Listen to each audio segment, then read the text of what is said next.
বয়সের সঙ্গে সঙ্গে আপনি উপলব্ধি করবেন আপনার আশেপাশে দৃঢ় এবং আত্মবিশ্বাসী নারীদের উপস্থিতি কতটা গুরুত্বপূর্ণ। এমন নারীরা শুধু নিজেদের এগিয়ে নেয় না, বরং আশেপাশের অন্য নারীদেরও সামনে এগিয়ে যেতে অনুপ্রাণিত করে।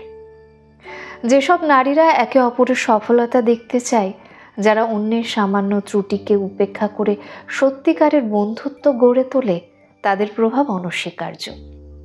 তারা সারাদিন যতই তর্ক বা মতবিরোধে জড়াক না কেন, সেসব দ্বারা নিয়ন্ত্রিত না হয়ে তারা নিজেদের আত্মসম্মান বজায় রেখে পথ চলতে জানে। এই নারীদের সঙ্গে কথা বললে নিরাপদ বোধ হয়, কারণ তারা শ্রদ্ধাশীল। এমনকি মতের অমিল হলেও তারা একে অপরকে সম্মান দিতে জানে। তারা কারোর সঙ্গে সমস্যা হলে পিছনে কথা না বলে সরাসরি তার সঙ্গেই সমাধান খোঁজে। তবে এমন ব্যক্তিত্ব সহজে তৈরি হয় না।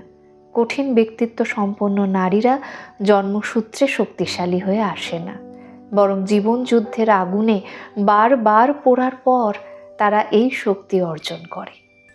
অসংখ্য অন্ধকার রাত, যন্ত্রণা ও আত্মদহন পেরিয়ে তারা সিদ্ধান্ত নেয়, নিজে যেমন কষ্ট পেয়েছে অন্যদের সেই একই আগুনে পোড়াতে দেবে না। এই নারীরা কখনো প্রতিশোধ পরায়ণ হয় না। তারা বলে না, যে আগুনে আমি পুড়েছি বাকিদেরও পুড়িয়ে ছাড়ব, বরং তারা অন্য নারীদের সেই আগুন থেকে রক্ষা করার দায়িত্ব নেয়। আর এই কারণেই তাদের উপস্থিতি আশেপাশে সবার জন্য আশীর্বাদ স্বরূপ।